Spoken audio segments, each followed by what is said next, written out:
ba'zilar guruhga bunday qarasangiz hammasi ishi bilan yo'lini topib ketgan, haligi уже nimadir hal qiladigan. Bizni guruhga bitta qaraysiz, onasi ne desa, alkash, narkoman, bangi, haligi qimarvoz. Bu eng qizig'i hali bittasi. Hali bundan yomonroq tarjimai hol Chikatilada bo'lishi mumkin xolos-da, to'g'risi. Misol ko'chada birortasi bilan gaplashdi, "Akaxon, haligi problemingiz nima bo'ldi siz?" Ha, bir oshnamga aloqaga chiqdim, sразу hal qilib berdi. Bizni guruhda 102 ga telefon qilsak ertaroq hal bo'ladi-da, chunki oshnam manaqa problema bor edi, manaqa bo'lyapti, siz eshitib turing, ha. Ha, yo'q, kutulib olsang yaxshi bo'lib ketadi. Voy, bilaman, yaxshi bo'lib ketsin, kutulib.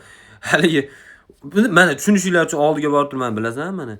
Zuckerberg Facebook'ga bitta do'sti bilan asos solgan ekan. Misol Elon Musk ham Teslaga bitta do'sti bilan asos solgan ekan. Jeff Bezos ham xuddi shunaqa deb tushuntiryapsizmi qarab.